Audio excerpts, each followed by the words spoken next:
Yeah, for his aunt, the Il Nishmas' aunt. The shir is dedicated to his aunt. Okay, we're on page 205. No, actually, we're on page 206 in the Maamar Vkibel Yehudim, 1927. That was said in Moscow on Purim Cotton. 206? 206 is where we're at, yes. We're at the Kitzer. Just briefly, the Rebbe yesterday brought a mashal of a Chacham Gadol, someone who's very, very wise. How does he look at a Chacham Cotton versus an Ish Pashut? How does he look at someone who is bright, but not as bright as he is? And how does he look at someone who is Bechlal Pashut, very simple? And the Rebbe used this example, the Frierdiker Rebbe used this example to explain the difference between two types of bittul, two types of subservience to HaKadosh Baruch Hu. One is what we call the bittul hayesh, and one's what we call bittul b'mitzias. These are very two familiar and regular used terms in Chabad Hasidus. I'm not saying you don't find it in other Hasidus, you do, but in Chabad they go together many times, and the concepts are very regular. And also in Chabad Hasidus, they have a different meaning than the way it's discussed in other Svarim, Musar Svarim, and even Hasidus Svarim. But in Chabad, what does Bittul HaYesh mean? Bittul HaYesh means that the Yesh, that the existence, is here, the Metzias is here. The Metzias is here, that the person is here, the world is here. It's a given. It's not as though it's not an accepted reality. It's an accepted reality. Nevertheless, in order for there to be Avodas Hashem, in order to do what Hashem wants, you have to be mevatel the yesh. You have to obliterate the self. I use these words because years ago I read Rabbi Dr. Nissim Mendel's translation of one of the Kuntreisim of the previous Rebbe, or another pamphlet, maybe the Mitzvahs Nissim Mendel, translated various Kuntreisim and of the previous Rebbes into English. And he used the word obliteration of self. I remember it. It stuck out of my mind because I never used those words in yeshiva. Bittul hayesh, obliteration of self. And I really liked the translation. And besides liking it, the fact that Nissim Mendel translated that way, the Rebbe checked his work. So we could say, again, I can't tell you for sure if this particular translation in this particular sefer the Rebbe checked, but overall, the Rebbe checked his work. The Philosophy of Chabad, the book Philosophy of Chabad, which has 2 volumes, the first volume was his PhD dissertation at Columbia University. And that, I know that the Rebbe looked over and made remarks and on the English as well, So I'm taking the liberty of saying that his wording in other writings is also with what we call gushpanke de malka. It's a term brought. What does gushpanke means? The stamp of the king. It has the Rebbe's approval. So therefore, what I'm saying is the translation, obliteration of self, comes from Nissim Mendel. And I would think that the Rebbe saw it and he approved it. Yes, Moshe. Yeah, I'm just curious on that note. Obliteration is a pretty hefty word, and it sounds very musadik. But putting that, what I just said, the musadik, putting that outside, we know that a person needs to maximize his skills, he needs to maximize the gifts that Kodesh Baruch has given him for her to make a dira b'dachtonim. Okay. So the whole notion of obliteration sounds, on the one hand, I think I understand what he's saying. It sounds a little. It is what it is. I'm not the originator of the term. I'm telling you, it's coming from Nissim Adel, and probably the Rebbe proved it. I don't think the Rebbe chose those words. Nissim Adel chose those words. But that 1 second, Shmuel. The fact is, the yesh is, disgusting and bothersome, and we have to deal with it. And the first step of dealing with it is obliterating the hakshama, the coarse part of the yesh. We're not talking about not using and transforming the yesh. We're talking about that animal-like tendencies of indulgence and taivas that you have to get rid of. That's a basic teaching in Chassidus called iskafia. Anyone that, doesn't want to recognize that, to say is not in the Chabad ethos, okay? Chabad is not about clapping your hands and eating more chocolate. It's just not. It's not. And this is, frankly, I'm glad you brought it up, because this today is a misnomer and a big mistake. It's a total mistake.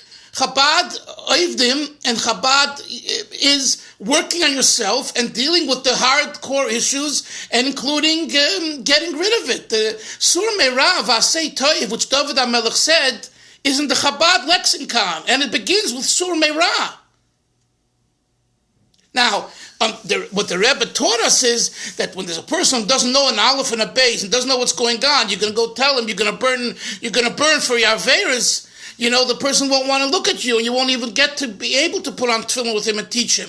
So the Rebbe said you start with Asei Toiv, and at the same time you tell him there's 613 mitzvahs, including mitzvahs lo saseh, and you don't hide that from it. And you should know the early shluchim of the Rebbe. Like Rabbi Garelik, who passed away this week, and all those shluchim, by them this was a matter of fact. But again, when I talk about Rabbi Kunin, bringing in the hippies in the 60s into the shul and to be makar of them, because that's all they understood. But at the end, he wanted them to clean up and groom themselves and be presentable, so that the Hungarians in Fairfax won't throw them out of the shul, because the normal way is to live that way. Shmuel, you wanted to say something? Yeah, I relate to what Moshe said. The word obliterate almost sounds like warfare, like one army will obliterate another army. Maybe the word that comes to mind for me is nullification, to nullify. It's quite as violent. Look, it's not, again, I understand. I understand what you both are saying, and I understand. I knew that myself. But since Nissim Mendel uses it and he gives, if you look it up, you'll see he gives this as the definition of bit layesh. Okay, so the way I reconcile it, Shmuel, is that he's talking about the hakshama. The hakshama is called the materialism, not the physicality. There's physicality. We learned about this in Maamar. There's gashmius and chumrius, and chumrius needs to be obliterated. Yes, it needs to be destroyed. The chumris is the grubkeit, the gashmis. So yes, you're right. In the English language, it sounds harsh, and especially coming from the I understand, but I'm just sharing with you what he uses, and he uses it. The best thing is for you to find that language. I would have to. I'm going to try to find it maybe over Shabbos if I have the sefer here, the English, and then give you the reference. And maybe, this is years ago. Maybe the context there is a different one. Could be, you're right, but I don't think so. Which sefer is it again? Which sefer? I think I read it either in Philosophy of Chabad.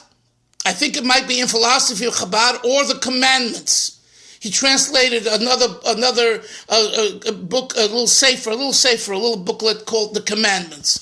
I believe it's in one of the two, and both are very important to read. Anyway, let's go back to our discussion here in the Maamar. So we have the bittul hayesh, and then we have bittul b'metzias. Bittul b'metzias is not only to get rid of the yeshut, the grubkeit, the coarseness, the materiality that's so indulging, etc., but also the concept, an idea, and notion of existence should be nullified to Hashem.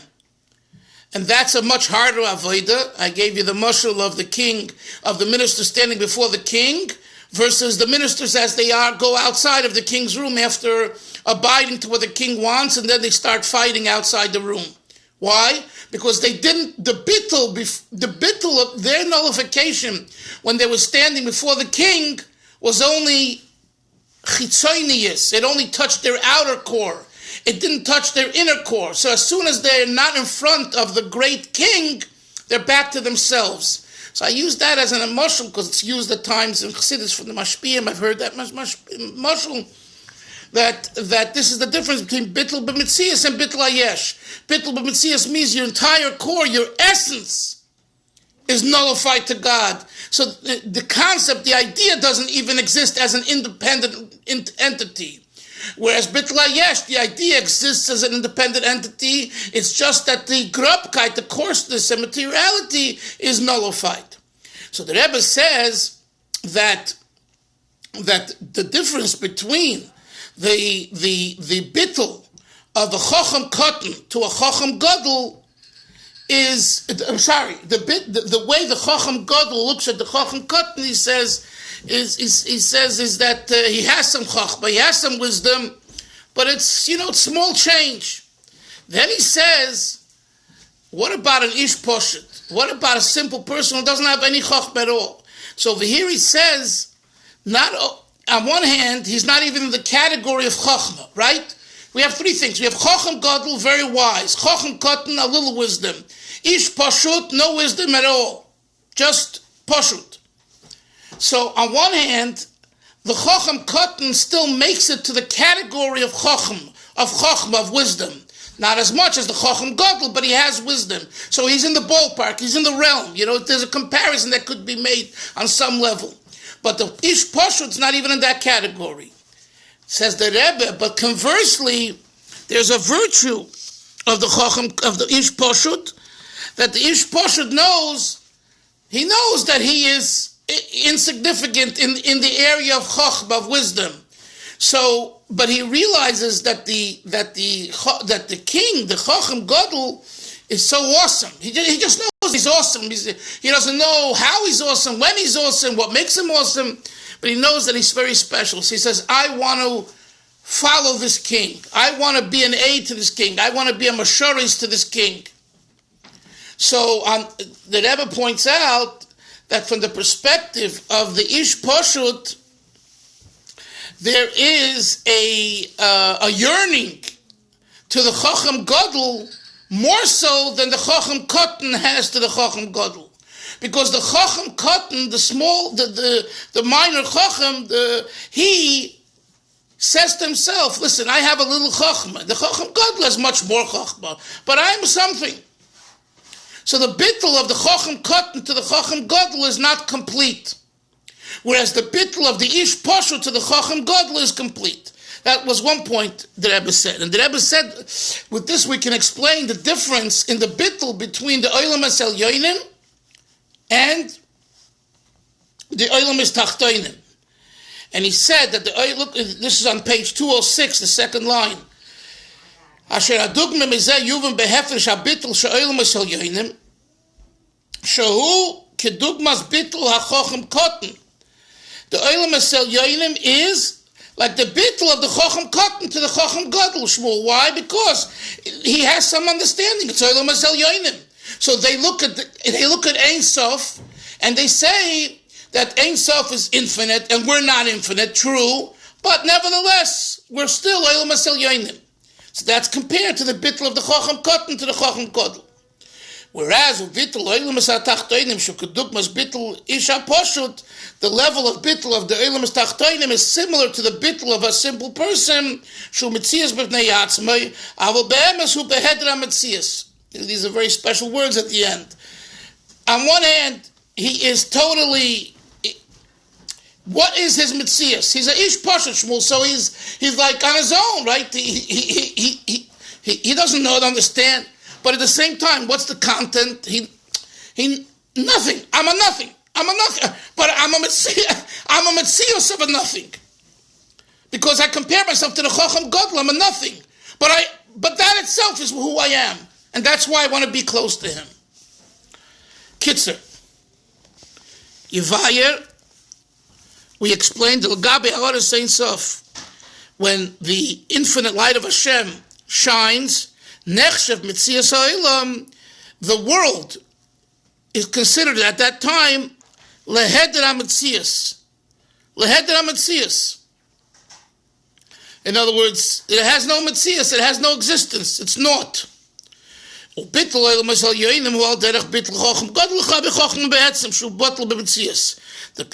of the upper worlds to Hashem, to the Ein Sof, is similar to the bittul of the small Chacham to the real Chacham, who's be'etzem HaChacham, who's in essence a Chacham, shehu batul b'metzias. Not only his outer exterior nullified, but his very deep core and who he is, and his essence is nullified. Whereas the bittul of this physical, of the lower world, who al derech bittul ish pashuv l'chacham be'etzem, it's like the bittul of the simple person to the chacham who's really a chacham. The bezed nasa mitzias be'atzmai. That itself becomes his mitzias. So this is an oxymoron. It's like you understand what's happening here. The Rebbe is saying that on one hand, the level of subservience of the upper worlds to God is greater, but the very fact that it's greater is in itself a hindrance. Why? Because there's recognition. Whereas the simple person has no recognition. So his bittul to the chacham, who's really a chacham, what's the content of that bittul? I'm a nothing. And what am I? I'm all king. Yes. It looks like the Frierdiker Rebbe is using the expression bittul b'metzias, both for the Elevis Elyonim and Metachtonim. Maybe he's showing two different darkness of bittul b'metzias. It's not so clear, because before he uses the word bittul hayesh, you have to go back in the Teichen HaMaamar. I thought of that, and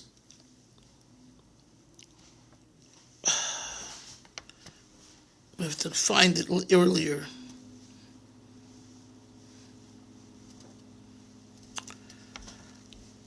He used before the Lashon, it's on page 201. He used the word yesh, bittul yesh. B'derech klal shmuel chassidus, generally we don't make a distinction of bittul b'tzias itself. I mean, generally speaking. So whether he's making that distinction, I don't think so, but it's always possible, but I don't think so. Let's continue. Maybe we'll get clearer. Okay, page 206, next paragraph, Yudalit. The Rebbe says we need more clarification for what is this idea of heder ametzias, lack of existence, Moshe. Hainu, as metzias is kain metzias nit. On one hand, the metziyut is no existence. Umikol mokoim, and nevertheless, Nisher Bametzias, he still remains in existence. And in other words, how can you have both together? Moshe, the simple person, he's right. He says, this chacham, this wise man, I am nothing compared to him. At the same time, he says, I want to be close to him. That notion of I want to be close to him means that you do exist, right? So how Avi, are you with me? So how could you say that on one hand, he's awesome and I'm all his, and then you tell me that the all his means that you are all his? That's what he says in this line. Hainu, as mitzias is kain mitzias nit, the mitziyut is no reality, is no mitzius, umikol makoim, and nevertheless, nisher b'mitzius, he's still still remains a Metzius. Shmuel, you like that? This is the previous Rebbe has these lashonis. He has these terms and expressions that they make you really, they throw you for a loop. Yeah, this is one of them. Okay, but isn't this like, maybe you could quickly come in and say this basically is the concept of being the Merkava.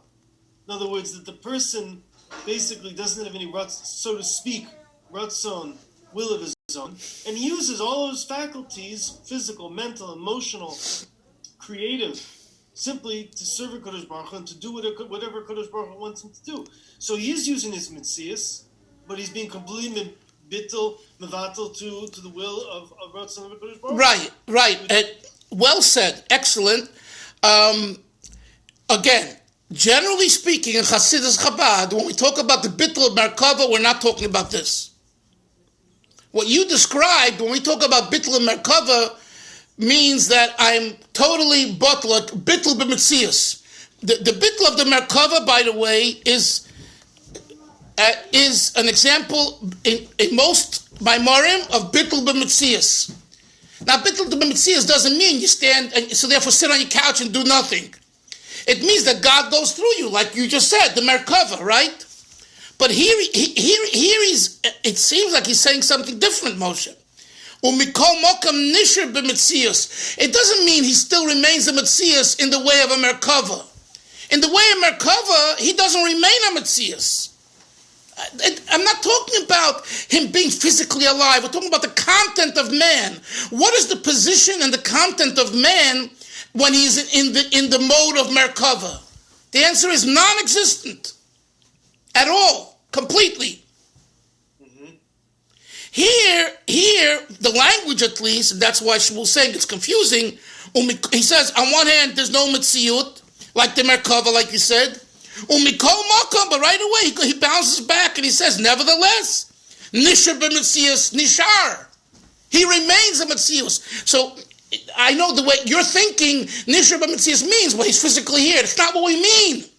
Nishar b'Metzius means in content he remains a Metziut. So that's not Merkava. Merkava means he's not Nishar b'Metzius. His Metzius is lost. Okay. But what does that mean in content? What is that? Before we get to practical, let's try to understand the concept. We're having a hard time understanding the idea. Once we get the idea, we'll find practicality to it. Let's continue. Let's continue and see if we come up with something, if the Rebbe teaches us something. We see in service of Hashem. Bikiyim Torah mitzvahs, fulfilling Torah mitzvahs, the yesh kama b'nei Adam. There are many people sheheim mitzad etzem mitziusam, from their very essential self, krevim el limud Torah. They're close. They're close to learning. V'chafeitzim lirois bonim ubnei monim oskim b'Torah, and they'd like to see their children and grandchildren learning Torah. And these people are drawn after people that study Torah, and they become close to those people. Okay? And these people stand with a good arousal to anything that's of holiness. They always cleave and yearn and are attracted by holiness. They have, what Chassidim would say, they have a good chush hareach, they have a good sense of smell. Umikol makoim, says the Rebbe, nevertheless, and here he goes, under the skin, einam iskarevim b'keruv amiti. Their kiruv is not a true, deep, sincere kiruv. The Tamadover, why not? Hu mipnei hazulas. It's because of the other person. What's my neighbor going to say? What's the community and the rabbi going to say to people in shul? Because of their environment. Sorry. Yeah, Right, no. Because of their environment, they can't get close truly. In other words, it's their environment that's driving their kiruf, their attraction. You hear that? And as this world, the saying that there is in the world, the saying in Yiddish, es passt ihm nit, far der Sviver seiner. Past is mean befitting. It's not befitting for him because of the environment that he's in. V'hainu ot mit di was chavet sich past dem nit sheyilmedu b'shir. I learned wrong shot. Sorry. What he's saying here is that the environment discourages him from this, so, and he's fathomed by it, so it's proof that he's not really there. Let's continue. The Rebbe says, and then it'll get clear. V'hainu, he says, divos those people that he's friendly with, pastemnit, it's not like befitting for him, shel yilmid hu b'shir kavul rabim, that he should learn in a shir that others attend, or his son should learn in a cheder yeshiva. Now you understand why the Rebbe is saying this. Is 1927, Moscow, and Stalin is clamping and closing everything. So, the Rebbe's main thrust at the time was to send your children to cheder. My father-in-law, Oliver Sholem, told me a story that, Reb Mendel Futterwas told me, but my father-in-law knew this person. There was a Jew in Hummel.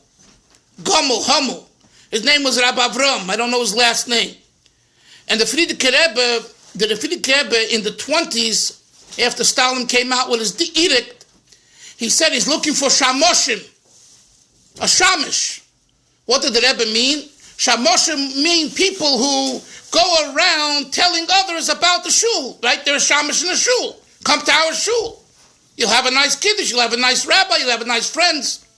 The Frierdiker Rebbe said, I'm looking for chassidim who want to be shamoshim, to go around and encourage people in the other shuls to send their children to cheder.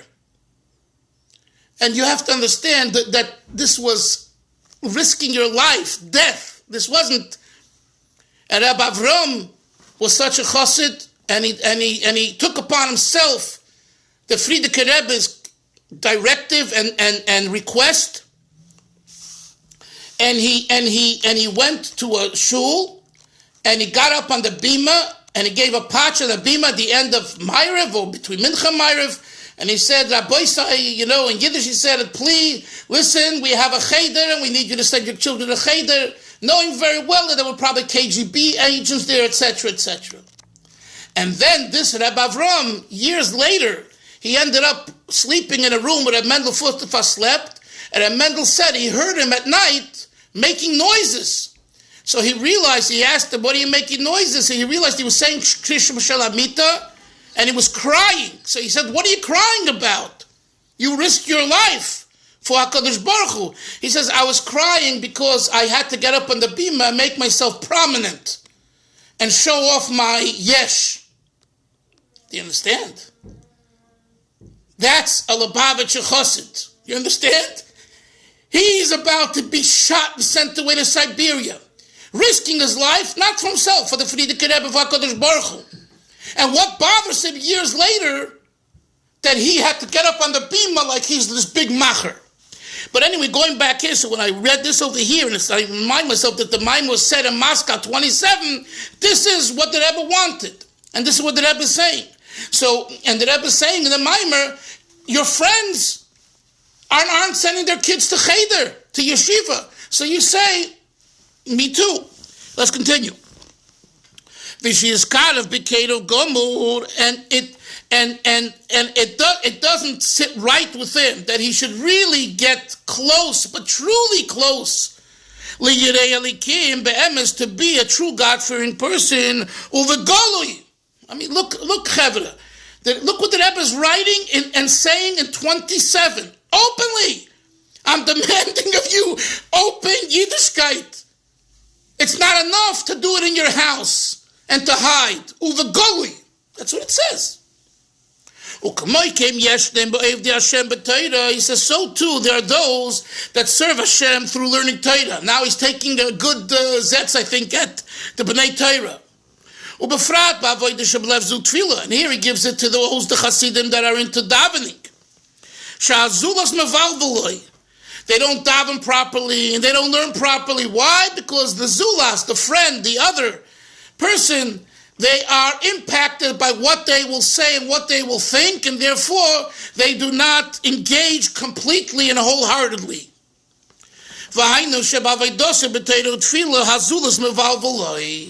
What we have from this is that their avodah in davening and learning, the zulas, the other person, is a disturbance to them. Okay, moving. The Rebbe says this idea depends on the personalities, ishim, makom, the place, vizman, and the time. Every situation has its reasons why one doesn't really internalize the kiruv to HaKadosh Baruch Hu.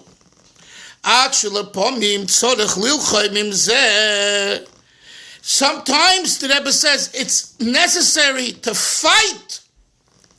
You have to actually fight against it. It's not enough just to work on yourself, but you have to exclude those that seek to disturb and diminish your interest in Torah mitzvahs. This is when a person is not bekeruv amiti. Conversely, avol kasheru b'madreiges ho emes, when he is at a level of emes, v'hainu the kasher adam is boined. And the Rebbe says, you know when you be emes, when you do the following, when you meditate, when you reflect. Tachlis yitzirosoi, why did Hashem bring me on earth? In Yiddish, tzlivos and is bashafan gevorin. Why was I created? And there's a purpose why I'm here. Uvitachlis kol his uvitachlis kol hisaskusoi. And what's the purpose of all of my involvement and business and work? Unzelieb vos is alle seinen Geschäften. Work, business is the word Geschäft in Yiddish, Geschäft. And why do I have all of my businesses and business involvement? It's for a higher purpose. And then he thinks about, why do I have a family? Is bonim ubnei monim. Why do I have children and grandchildren? After thinking about this, he comes to the truth. Azayin, top of 207. Azayin tachlis, that his purpose is the tachlis asokov, and the purpose of his business, and the purpose of his family, the kavanos habayri is baruch, it's to do the will and intent of HaKadosh Baruch Hu, of God Almighty.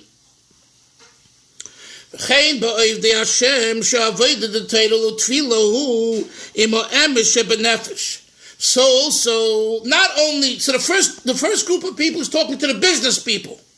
Now he says, so too regarding those that are learning all day and davening all day. You know what I'm saying? It should be with an emes shebenefesh, with the truth in their nefesh, not because your wife wants you out of the house or you have no other job and therefore you're sitting in kollel or davening for 3 hours. No, but then you really, your nefesh, your soul needs this activity, because without it you're hungry and you feel not yourself because you're not connected.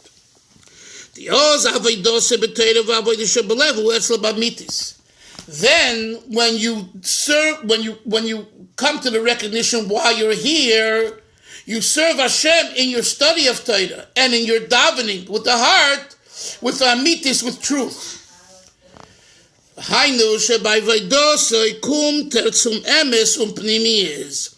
serving Hashem this way, he comes to the truth and the pnimis and the inner core, the essence. Then we see in actuality, then your friend, the other, cannot disturb you at all. He gives a mashal, take the auspicious time of Rosh Hashanah and Yom Kippur. Or in the element of joy and happiness on Simchas Torah. The Oz ein hazulas mevalvel loy klau. The zulas doesn't disturb you on those days at all. V'hine zeh masha zulas ein mevalvel is the fact that the friend doesn't disturb you on those at all. Ein hakavod shu mevatel loy. Okay, he says it's not the pshat. It doesn't mean that the zulas, there is a zulas, there is a friend, there is another who has a different opinion and is laughing at you, etc., etc., and you pay no attention to him. Says the Rebbe, that's not what I mean with serving God with emes. Ein azulas. Kavona, my intent, the kavona, the purpose is not shumavatel that he pays no attention to him and says, kiyim shehazulas hu mamish kilu einoi. At the time of Rosh Hashanah, Yom Kippur, Simchas Torah, those times of revelation, any zulas that has a different opinion to what's going on doesn't exist. Doesn't exist. You understand the difference between you exist and I don't take your opinion, I don't follow your opinion, or you don't exist. On those days, Shmuel, the Rebbe says, there is nothing that disturbs you. As the world saying of the world, tracht wegen ihm nicht. On those days, he's not thinking at all about the zulas. The zulas, who has a different opinion, throughout the year, you take him into consideration, and if the advice is no good, you say, sorry chap, I'm not listening to you. But on the days of Rosh Hashanah and Yom Kippur, Simchas Torah, using them as examples, the Rebbe says, on those days, there's no zulas. But there is. He's sitting next to you in shul, Shmuel. He's sitting next to you, Moshe, in the shul, and he's crying, and you don't like the way he's crying on Rosh Hashanah. So what do you mean there's no zulas? The answer is because you're supposed to be in a place where you don't hear him crying. You're supposed to be with Hashem. You're Rosh Hashanah, Yom Kippur, Simchas Torah. There is no zulas. That's the level, you understand? So when you learn this Maamar here, and you talk about these issues, the truth is, I'm not there. No, we're not there. So we hear one guy screaming loud, one guy crying, one guy laughing, one guy making noise. And the Rebbe is saying it's about you, about us. Because he says, it's as though there is nothing that's disturbing you. The saying in Yiddish is, he doesn't think about him. It's not that he thinks about him, takes his opinion, and says, I don't want that opinion, I disagree. He doesn't think about it. He doesn't think about the zulas, the other person at all. We'll stop here, and we'll continue tomorrow, the Hemshech Advarim. So we're still in the middle of a very geschmacky inyan, and we'll see hopefully how it all explains what the Rebbe began in the beginning of this chapter to understand this concept, which is so enigmatic, that there's a Metzias, there's no Metzias, who's a Metzias. We'll see how he deals with it. Have a great day, everyone. Be matzliach. Bye-bye. Thank you.